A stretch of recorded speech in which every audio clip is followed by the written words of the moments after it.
మహాశివరాత్రి పర్వదినాన్ని పురస్కరించుకొని ఉత్తరాదిన శైవ క్షేత్రాలు శివనామస్మరణతో మారుమోగిన పరిస్థితి కనిపిస్తుంది. విశాఖ సాగర తీరంలో కోటిలింగాలకైతే అభిషేక కార్యక్రమాలు నిర్వహిస్తున్న పరిస్థితి కనిపిస్తుంది. ప్రధానంగా ఇదే అంశానికి సంబంధించి మనతో పాటు మాజీ రాజ్యసభ సభ్యులు అలాగే మాజీ కేంద్ర మంత్రివర్యులు కూడా మనతో పాటు ఉన్నారు. వారిని అడిగి మరిన్ని విషయాలు తెలుసుకునే ప్రయత్నం అయితే చేద్దాం. సార్ నమస్తే సార్, చెప్పండి, గత 40 ఏళ్ళుగా కూడా ఇక్కడ జరుగుతున్నటువంటి కార్యక్రమాలు కానీ లేదా ఈ ఏడాది ప్రత్యేకమైనటువంటి యోగాలు కూడా నిర్వహిస్తున్న పరిస్థితి కనిపిస్తుంది.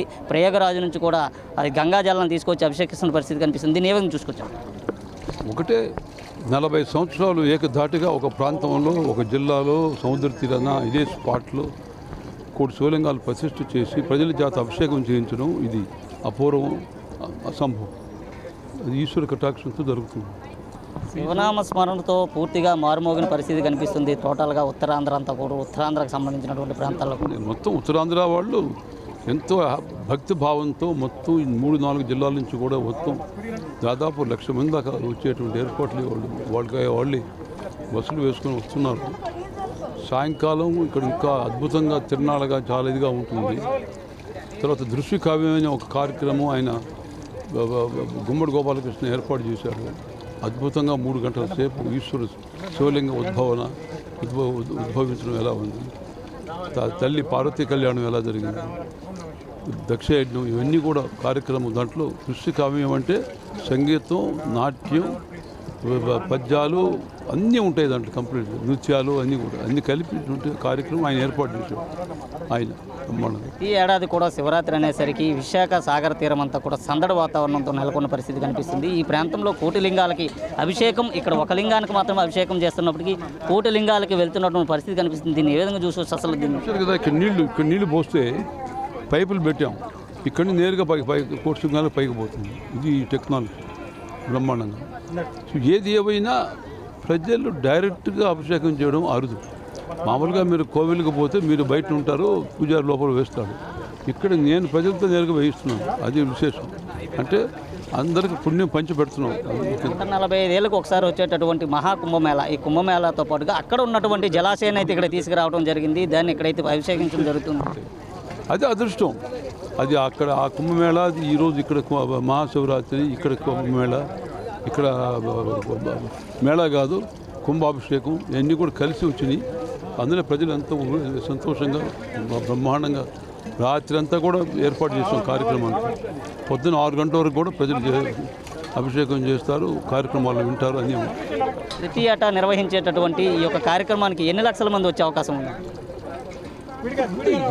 ఈరోజు లక్షల మంది వస్తారు. కారణం 5 జిల్లాల నుంచి మొత్తం వాళ్ళే ఎంతో ఉత్సాహంగా బస్సులు వేసుకొని వస్తున్నారు. దానికి లిమిట్ లేదు. ఇంకా ఎంతమంది వస్తుంది. రైట్, మొత్తం మీద చూసుకుంటే మహాశివరాత్రి పర్వదినాన్ని పురస్కరించుకొని విశాఖ సాగర తీరంలో కోటిలింగాలకైతే పూజా కార్యక్రమం నిర్వహించడం జరుగుతుంది. పంచామృత అభిషేకాలతో ఇక్కడ స్వామివారికి అయితే అభిషేకం జరుగుతున్న పరిస్థితి కనిపిస్తుంది. ఇక్కడ ఉన్నటువంటి మహాశివలింగానికి అభిషేకం చేసిన అనంతరం ఇక్కడ నుంచి వెళ్ళినటువంటి ఏదైతే గంగా జలాలు ఉన్నాయో గంగా జలాలు ఎదురుగా కనిపిస్తున్నటువంటి కోటిలింగాలపైన పడి అక్కడైతే స్వామివారికి అభిషేక కార్యక్రమాలు జరుగుతున్నట్టుగా చెప్తున్న పరిస్థితి కనిపిస్తుంది. అయితే ఈ ప్రాంతానికి 5 జిల్లాలకు సంబంధించినటువంటి భక్తులంతా కూడా తండోపదండాలుగా వచ్చి పూర్తిగా స్వామివారి ఆ దర్శనం చేసుకునే పరిస్థితి కనిపిస్తుంది. ఈ నేపథ్యంలో ఇక్కడికి ఇప్పటికే వేలాది మంది కూడా వచ్చి అభిషేకాలు అయితే చేస్తున్నారు. పూర్తిగా మనం ఏదైతే దేవాలయం ఉందో దేవాలయం లోపలికి వెళ్తే అక్కడ అర్చకుడు మాత్రమే అభిషేకించే పరిస్థితి ఏదో ఉందో, అయితే దానికి భిన్నంగా ఇక్కడ ఆర్కే బీచ్లో ఏర్పాటు చేసినటువంటి ఏదైతే శివలింగం ఉందో శివలింగానికి నేరుగా భక్తుడే వచ్చి తమ యొక్క కోరికలు తీర్చాలంటూ కూడా ఇక్కడ అభిషేకించుకొని ఈ యొక్క జలాలను అయితే అక్కడ పూర్తిగా అభిషేకించిన పరిస్థితి కనిపిస్తుంది. చూసుకుంటే ఒకవైపు వేకువజాము నుంచే ఇక్కడ భక్తులు రావడం అయితే జరిగింది. వేలాది మంది భక్తులు ఇప్పటికీ క్యూ లైన్లో బారులు తీరి కనిపిస్తున్న పరిస్థితి కనిపిస్తుంది. ప్రధానంగా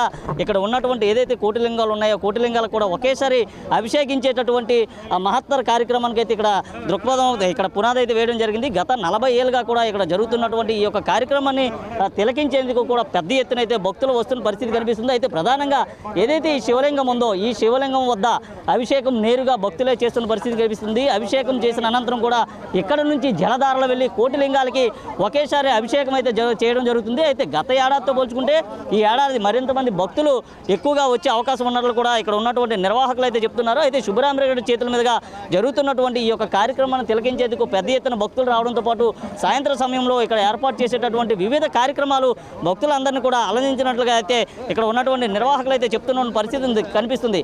ఇది ప్రస్తుతం విశాఖలో ఉన్నటువంటి తాజా పరిస్థితి. వీడియో జర్నలిస్టు విజయ్తో చందు, ప్రైమ్ 9 విశాఖ నుండి.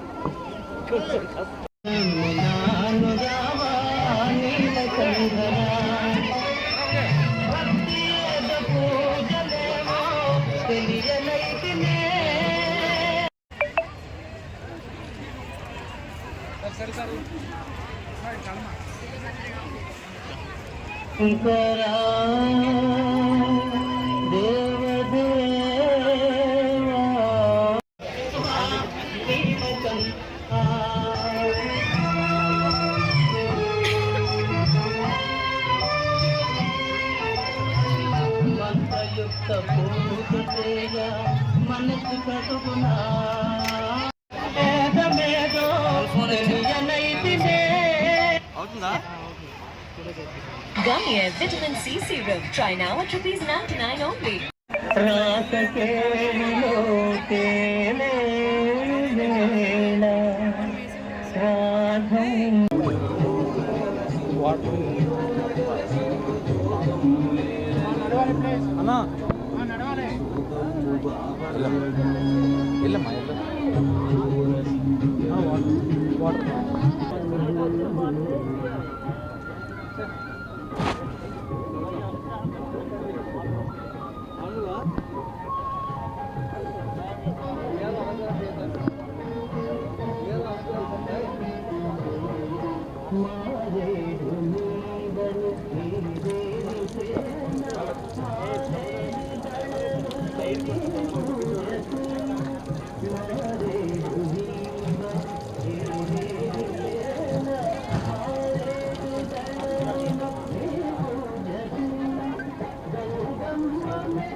అయిపోయిందన్నయ్య.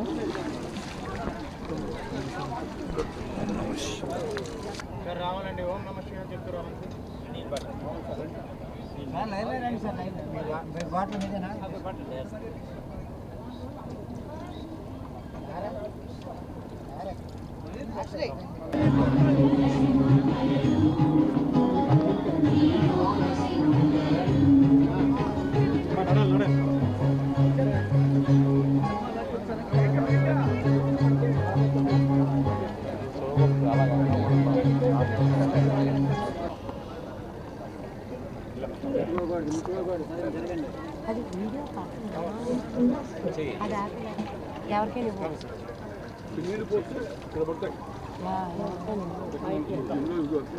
రావాలి, పైకి రావాలి.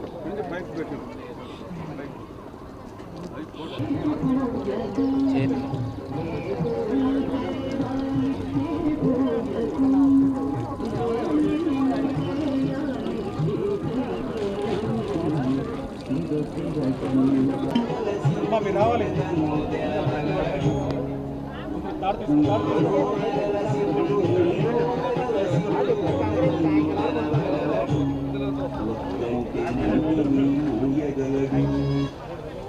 చికెన్ తీసి ఇచ్చామన్నా.